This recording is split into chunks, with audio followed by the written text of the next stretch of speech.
Revenge with Karen. You're the reason we finally hit 99% on-time deliveries, my junior analyst beamed, setting down a slice of grocery store cake with my name spelled wrong in blue icing. Karen, you're a machine. I smiled, tight-lipped.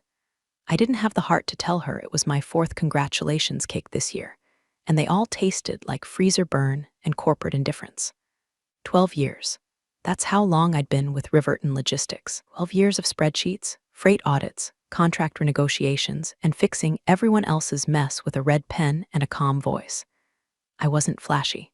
I didn't post boss babe quotes or do inspirational whiteboard sessions. I wore flats. I answered emails. And I made sure the engine under our supply chain purred like a kitten on antihistamines.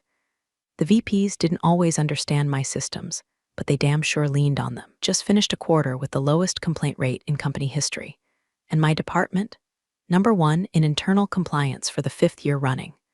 I'd mentored 6 women into manager roles over the past 2 years, and my direct reports, they didn't just meet targets, they made them look easy, which is why I had a sixth sense something was coming. In corporate, a quiet month isn't peace, it's the inhale before the plunge. But hey, before this story starts rolling downhill like a flaming printer cart, do me a quick favor, tap that like and subscribe. It keeps this little corner of internet justice running and motivates the team who helps bring you these true tales of corporate chaos. Now, back to Karen. I was in the zone, fully. Coffee at 8:07. Status report review at 9 o'clock. Stand up with ops by 10. Weekly mentorship chat with Marissa by 2. System worked because I worked it, without cutting corners, without crying foul, without waiting for a handout. I'd become the human version of a well-oiled machine. Steady, predictable, boring maybe, but in a world of LinkedIn peacocks and Slack sycophants, I liked boring. Boring didn't get people fired. Boring didn't make headlines. Boring got packages from Cleveland to Des Moines on time, with no damaged inventory and clean chain of custody, which is why I didn't even flinch when the email came in.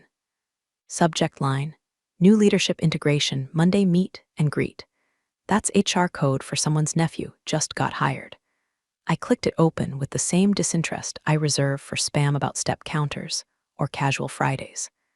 The body read: Please join us in welcoming Adam Reynolds, who will be joining logistics optimization as a co-lead. Adam brings with him fresh ideas from the innovation sector and will be partnering with Karen Hughes to further streamline operations.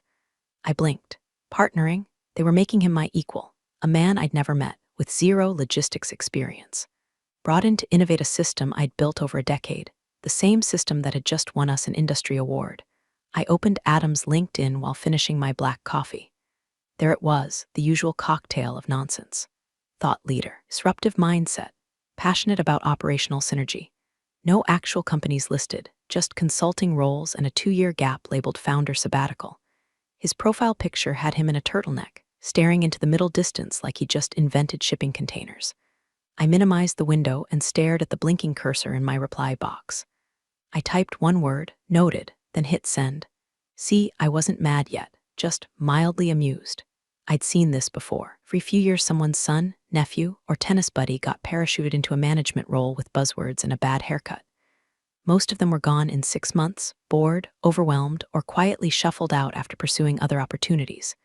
But Adam, he was a new flavor of problem. I didn't know it yet, but this guy wasn't just underqualified. He wasn't just arrogant. He was dangerous. And what he'd trigger wouldn't just be petty turf wars or bad meetings. It would be a full-scale unraveling. One that started with him smiling in HR and ended with legal whispering, get the CEO. Now, but we're not there yet. We're still in the comfort zone, where Karen runs the show, keeps her cool, and believes foolishly that the system protects the people who follow the rules. It doesn't.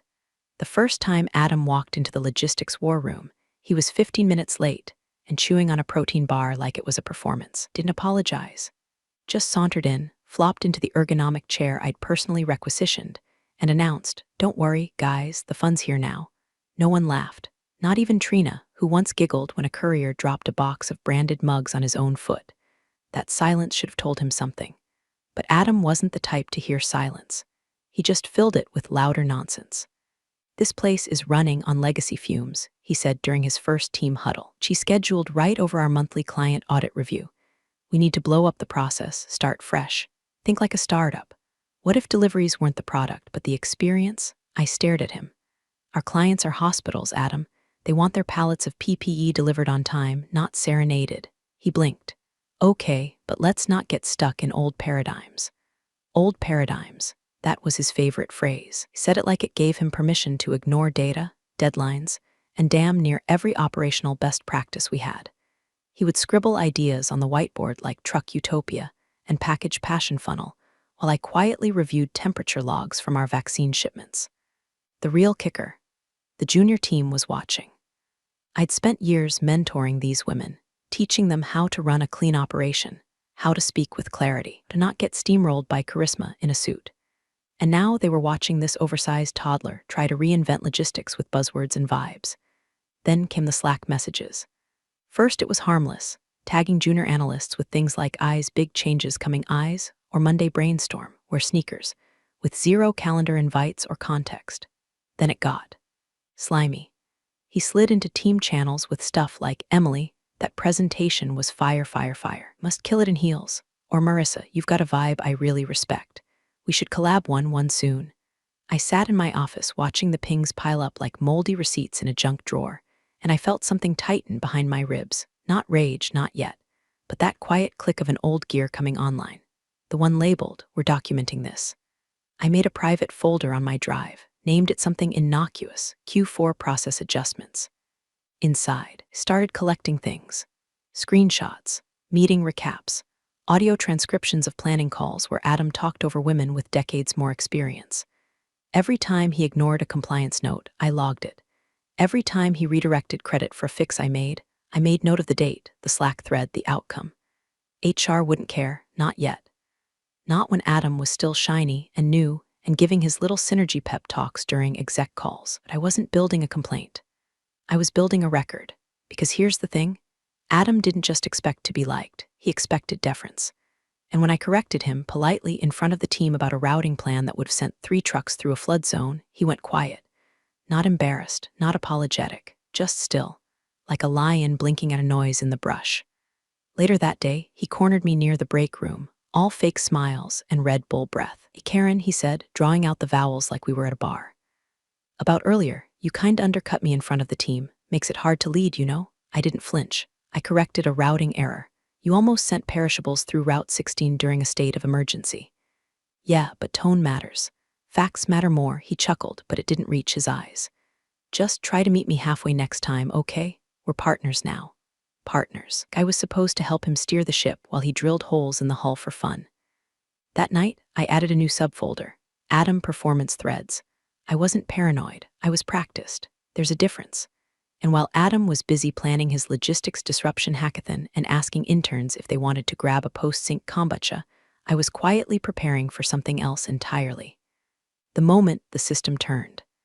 The moment someone, probably him, would push it too far, I'd have every receipt labeled, time-stamped, and ready. I gave him the benefit of the doubt.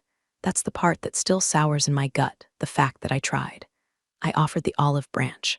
I put my irritation in a manila folder labeled Let It Go and tried to coach him like I would any junior manager. Because I thought maybe, he just didn't know better. Maybe his arrogance was ignorance in disguise. So one Friday morning, over lukewarm coffee in the break room, said, Hey Adam, do you have 10 minutes to look over the freight carrier bid sheets with me?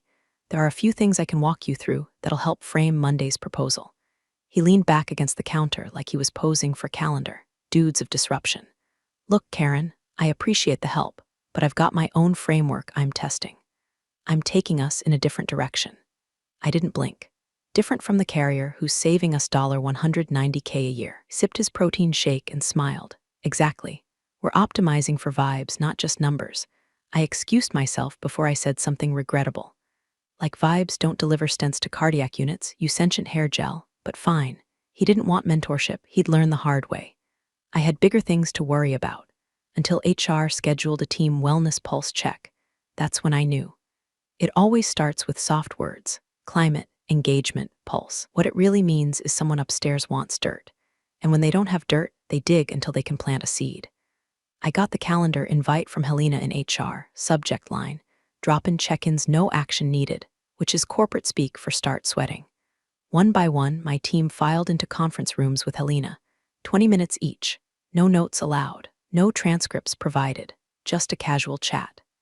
After the third session, Rena found me in the stairwell, our unspoken safe zone where the walls didn't have ears. They asked me if you ever raise your voice, she whispered. I blinked. Have you ever seen me raise my voice? She looked genuinely sad. They didn't care about my answer. 2 days later, I walked past Adam's office and saw him grinning at Helena. She laughed at something he said and touched his shoulder. That was the moment the coil in my chest tightened into something sharp. Later that week, Marissa, my sharpest analyst, lingered after our 1-1. Karen, she said quietly, they're looking for a reason. I didn't ask who they were, I already knew. Adam had decided that my refusal to clap for his incompetence was a threat. And in a company like ours, threat perception was more actionable than actual behavior. If someone feels undermined, that's grounds for culture review.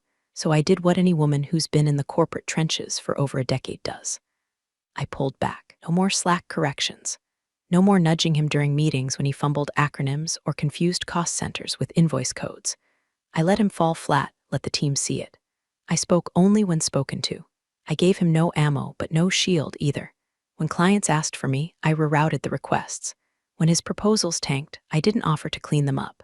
And when he skipped the compliance seminar, again, I didn't remind him. I became invisible, professional, polite, but impossible to pin. And still, the temperature kept rising.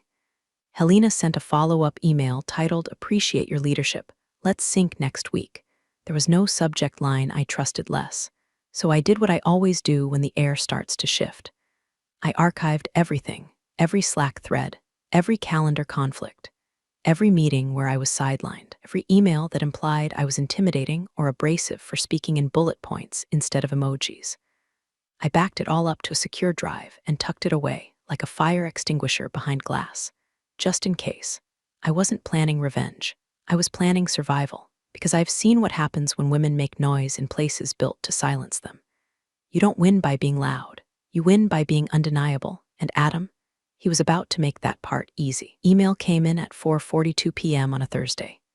Subject line, HR touchpoint, tomorrow 8:15 a.m. No body text, just a Google Calendar invite.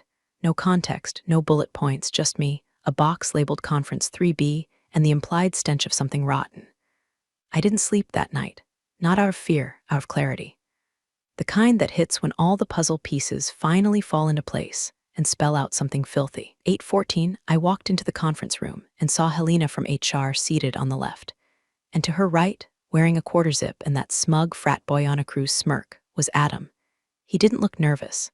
He looked entertained, like he was about to watch a TikTok video he made about ruining someone's career go viral. Karen, Helena began, motioning to the seat across from them.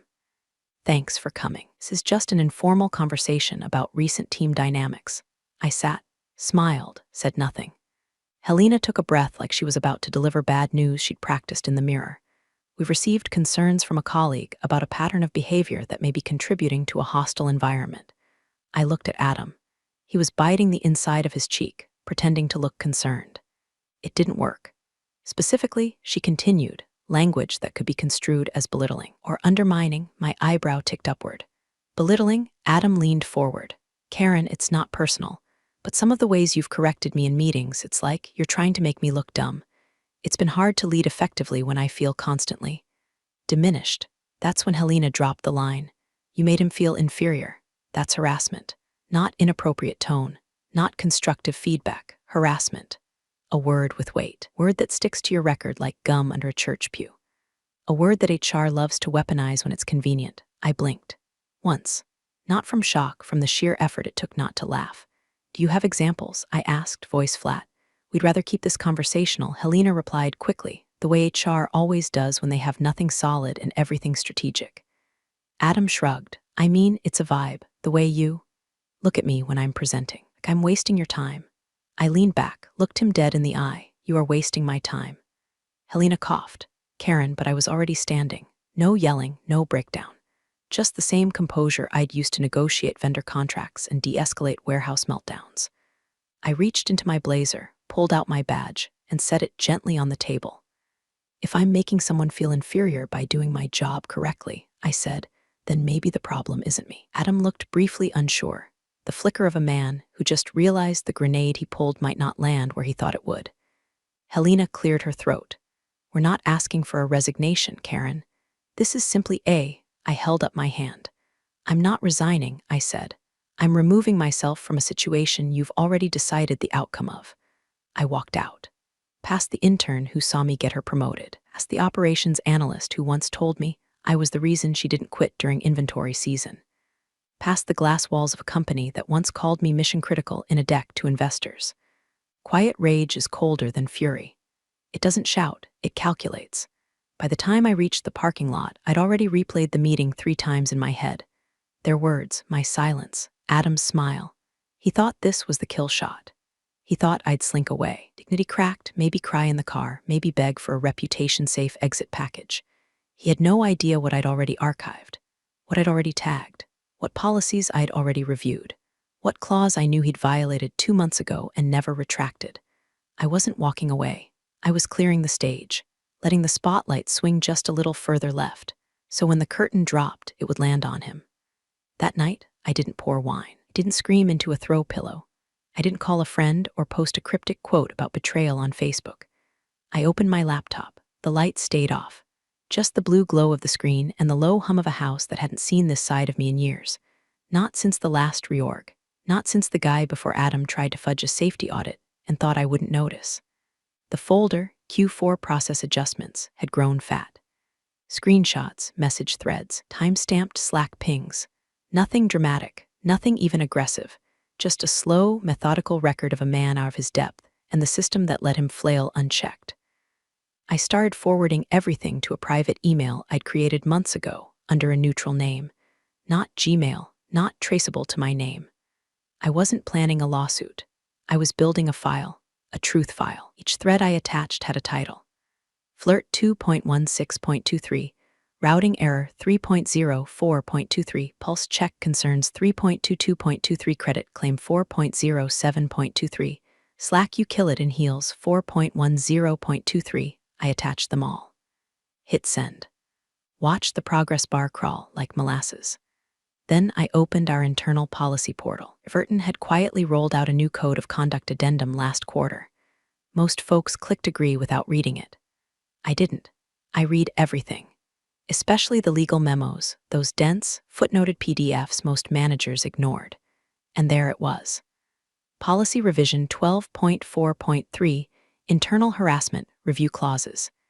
In instances where claims are processed without neutral arbitration, one or more involved parties hold hierarchical influence or familial relation to executive leadership, liability shall extend to approving HR representatives and co-signing department heads. Translation: if HR screws up while protecting the CEO's idiot son, it doesn't just stain a file. It opens them up to shared legal exposure. Financial, ethical, regulatory. And guess who signed the HR confirmation of policy understanding? Lena and Adam on the same day. I cross-referenced the signatures in the metadata.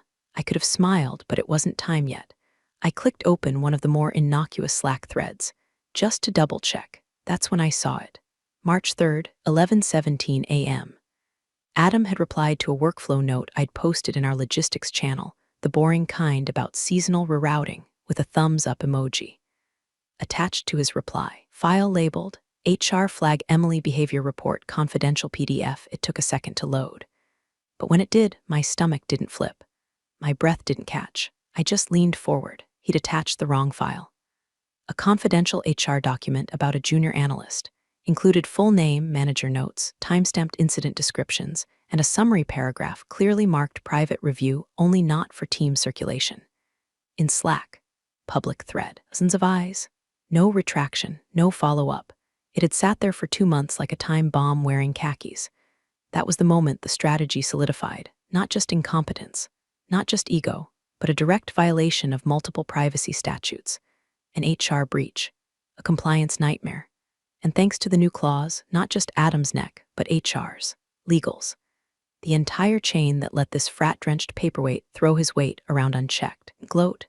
I didn't screenshot it with captions or hashtags. I copied the Slack link. I tagged the moment. I opened a new doc titled Clause 12.4.3 Trigger Preliminary, and then I did something I hadn't done in a long time. I breathed. Not relief, not victory, readiness. The kind of breath you take before flipping a circuit breaker, before lighting a match, before giving a system the one little nudge it needs to fall apart under its own rot. Let Adam sleep soundly. Let Helena sip her Friday cappuccino like nothing's coming. The fuse was lit, and they were the ones holding the match. At 3:26 a.m., I logged into Riverton's compliance review portal, the one buried 3 clicks deep behind the HR dashboard, where incident reports go to die. Most people didn't know the flagging system existed. Fewer knew how to use it. It was built for legal, not managers. 12 years in logistics makes you fluent in every back hallway of the company's digital brain. I pulled up the Slack thread, the one with Adam's emoji response, the one with the confidential HR file sitting out in the open like a forgotten wallet on a bar stool.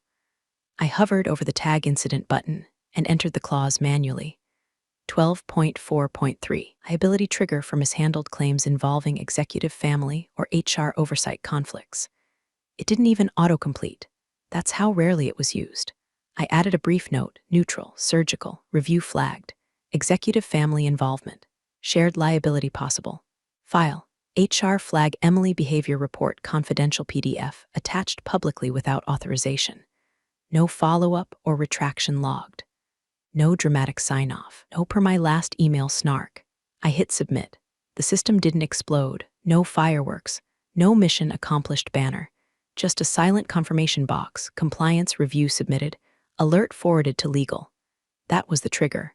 I shut the laptop, folded my hands, sat in the dark. I didn't feel righteous. I didn't feel victorious. I felt quiet. It's a strange thing. Moment when you stop waiting for fairness to show up and start becoming the consequence yourself. At 4:19 a.m., miles away, in a gated suburb where the lights never flicker and the lawns trim themselves, the company's internal counsel, a man named Don Sayer, got an automated text on his work phone. Compliance flag, urgent policy conflict. Incident ID 22-741C. He ignored it at first, rolled over, thought it was another late-night drama about PTO disputes or an anonymous note about coffee theft. Then the second ping came. Priority level, red. A conflict flag involving clause 12.4.3 didn't just go to legal. It triggered an auto queue for audit readiness, something that affects quarterly disclosures. Something that, if unaddressed, could count as willful negligence. Don rubbed his eyes, pulled on a hoodie, fired up the secure laptop on his kitchen island. The screen blinked awake to a single-line summary. Allegation of HR mishandling in context of executive family member. Documented privacy breach. Prior claim closed without arbitration. He swore under his breath, pulled the case file. My name popped up first, then Adam's, then Helena's, then the attached file. And that's when, according to metadata logs I'd later read for fun, Don stopped scrolling. Didn't call HR. He didn't email Adam. He clicked open the incident thread, read the Slack transcript, cross-referenced it against the policy PDF, and froze for 5 solid minutes. Then, at 4:52 a.m., he manually elevated the case to executive tier review, something that requires CFO visibility by default. It was still dark out. HR was asleep. Adam was probably drooling into his pillow, dreaming of synergy and morning smoothies. Helena's Outlook wouldn't start pinging for another 2 hours, but deep in the server stack, the system had already moved. Clause 12.4.3 had been activated, and unlike most things in corporate policy, this clause had teeth. It didn't rely on office politics. It relied on signatures. And the ones sitting at the bottom of that policy, Adam Reynolds, Helena Moore, and the director of compliance himself. I didn't call anyone. I didn't go back to sleep. I just sat in the silence, not angry, not hopeful, just ready. Let them read it, let them feel it, because the fuse was lit. The flame was crawling, slow and invisible, and by the time they smelled smoke, it'd be too late to name the source. I wasn't the fire. I was the match they dropped on themselves. The room was beige. Of course it was. Beige walls, beige carpet, beige conference table polished to a nervous sheen. Kind of room where decisions were made by people who wanted plausible deniability and soft lighting. No windows. Just recycled air and recycled excuses. Don Sayer, company counsel, insomnia survivor, and now owner of the most stressful 47-page PDF in Riverton's recent memory, sat at the head of the table, flipping through the printed file like it was a bomb manual. To his left, Linda from compliance, and tapping out a Morse code of corporate dread.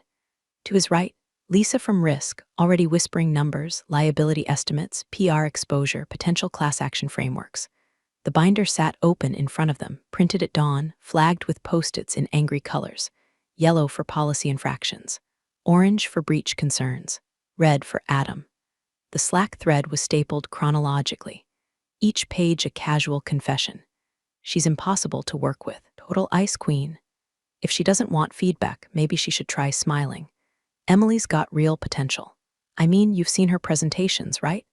Fire, the heels comment, the HR file attachment, the emoji reaction to my compliance memo, with a gif of Leonardo DiCaprio raising a champagne glass.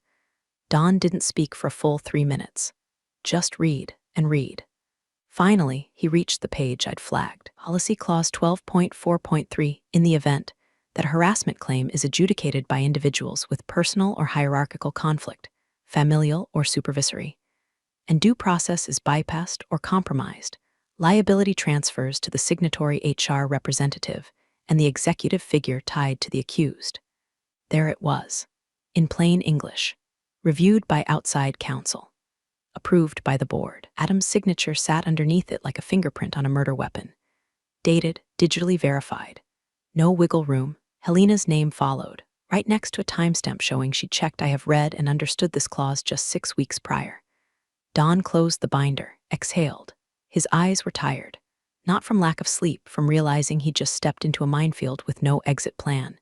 He turned to Linda, who closed the harassment case. Linda scrolled. Helena, no third-party review, no arbitration. Just a note, issue discussed, employee chose to exit voluntarily. Employee being me, not harasser, not victim, just employee. Don pushed the binder forward, get the CFO. Linda blinked, shouldn't we? No, Don said, voice flat, get the CFO. No, get the CEO. Now. Lisa paused. You think this is that serious? He looked at her like she'd asked if gravity still applied indoors. It's signed, it's documented, and it's activating. That word, activating, settled over the room like a fog, because the clause wasn't symbolic. It wasn't a slap on the wrist. It was a live wire. One that could drag down the exact people who had built their careers assuming nothing stuck to them. Don leaned back and pulled up his phone. Should we prepare a statement? Lisa asked. No, he said. We prepare a timeline. If this goes external, whistleblower, media, audit, only thing that saves us is who knew what and when. Across the city, I sat on my couch. Laptop closed, coffee untouched. I wasn't watching it unfold. I didn't need to because I knew the timing. I knew the protocols. I knew that by now, Don had read the clause, traced the thread, and realized what had been set in motion. And I knew that by the time the CEO opened his inbox, the subject line waiting for him would not be update or issue or employee concern. Would be, Clause 12.4.3 triggered executive review required immediate. And the fire that Adam lit, that Helena fanned, it wasn't mine to put out anymore. It was theirs to burn in. The CEO's footsteps hit the hallway like a drumline, each one angrier than the last. By the time he burst into the beige conference room, tie askew and jacket slung over one shoulder, his face was already the color of bad stock options. What is this witch hunt? He barked, voice booming off the acoustic panels. Someone explained to me why legal is flagging my son on a compliance clause no one's ever heard of. Don didn't stand, didn't flinch, just slid the binder across the table like it was a menu at a restaurant he didn't recommend. Start with page 12, he said, then the Slack transcripts. Then the file attachment. CEO opened the binder with the kind of exaggerated sigh men in power reserve for when they're forced to confront things they thought they could ignore. His eyes scanned the pages. His brow tightened. His mouth opened once, then closed. Why the hell is this even in the policy? You approved it last year, Don said quietly. Board minutes. April 12th. Your signatures on the addendum. We implemented it to protect the company after the Jordan case. The Jordan case was different. CEO snapped. No, Lisa said from legal. It wasn't. Just then, the door opened again, CFO Harris carrying his laptop like a defibrillator. He didn't sit. He just skimmed the flagged summary Don handed him, froze mid-scroll, and muttered, Jesus Christ. He looked up. You know what happens if this hits the auditors? You know what happens if this gets externalized before we self-report? The CEO shook his head, waving the binder like it might disappear if he shook it hard enough. It's a mistake, a misunderstanding. Karen's always been dramatic. Adam didn't mean anything by it. Intent is irrelevant, Don cut in. The policy doesn't care what he meant, it cares what he signed. What HR covered, what was ignored. Right on cue, Helena walked in, holding her phone like a crucifix. I just got the internal escalation. You all flagged Adam over a Slack joke. Don didn't speak, he just pointed at the binder. Helena flipped, she flipped fast. Come on, she's been bitter ever since the realignment. We didn't know she saved that chat. I stepped into the room, they all turned. I hadn't spoken to any of them since that morning in HR. I hadn't sent a follow-up, hadn't whined, hadn't leaked. But now I stepped through that beige threshold like I was walking into an execution chamber, only I wasn't the one tied to the chair. Helena's voice went shrill. Karen, you didn't tell us you were saving everything. I looked her dead in the face. You knew, I said, you just didn't care. No dramatics, no raised voice, just facts dropped like bricks. Don clicked his pen. She didn't leak anything. She didn't go to the board. She didn't run to outside counsel. She used our system. She followed our policy. She gamed the system, the CEO muttered. No, Harris corrected, deadpan. She understood it, better than any of us. They didn't know what to do with that, because I wasn't storming in with lawsuits and threats. I wasn't crying. I wasn't demanding justice or groveling for my job back. I was just standing there. And their system, the one they built to protect themselves, was the one putting them on the slab. CFO Harris closed his laptop slowly, the way people do when they are trying to delay the inevitable. There are 6 reportable violations here, 3 of them financial. If even one of these makes it to the quarterly review cycle without documentation, it's a governance breach. Automatic external audit, possibly SEC disclosure. The CEO rubbed his temples. She's blowing this out of proportion. She didn't blow anything, Don said. You let your son operate without oversight. HR mishandled a flagged claim involving a direct familial conflict, buried due process under nepotism and plausible deniability. Helena tried again. Karen, come on, you could have come to me, I said, for 12 years. Silence, and for the first time I saw something flicker behind Adam's father's eyes. Not remorse, not even shame, fear, because this wasn't about Karen anymore. This was about what Karen represented, a woman who followed the rules better than the people who wrote them. And the rules were about to eat them alive. Resignation letter was exactly 1 page long. No flowery goodbye, no corporate gratitude, no bullet-pointed list of accomplishments. Just my name, my dates, and one final line. I do not seek settlement, silence, or compensation. I seek acknowledgement. Let the record reflect who knew and who chose to do nothing. I handed it to Don personally because I wanted him to see it land. He read it once, lips tightening at the line about silence, nodded. He didn't ask me to reconsider. He didn't offer platitudes, just said thank you like it actually meant something. By noon, the board had been notified. By 2 p.m., the CEO had canceled all meetings for the day. By 3:45, Helena was placed on leave pending review, which in Riverton speak meant she'd be reassigned to a different company with a severance check and a fresh NDA. Adam didn't show up that day. His badge had been deactivated before lunch. I'm told he spent most of the afternoon texting Don and HR from his personal phone, trying to find out who sabotaged him. The irony that he was the one who attached the confidential HR file was apparently still lost on him. Or maybe not. Maybe he knew. Maybe that's why he panicked. Either way, it didn't matter anymore. They removed his name from all active project boards. His profile on the intranet was quietly set to pending update. And the last slide in the quarterly planning deck, the one where he'd put a stock photo of a rocket ship with Adam's initiative. Blastoff 2024 was gone. But the real moment came 3 days later when I got a ping from a former mentee. Check LinkedIn. The post was short. Corporate boilerplate, probably drafted by someone in comms with a law degree and a migraine. Effective immediately, Riverton Logistics will implement a comprehensive review of internal reporting processes. This follows an internal flag prompted by an anonymous whistleblower, whose commitment to policy integrity has inspired company-wide changes. We are grateful for the courage it takes to speak truth within systems not built to hear it. No names.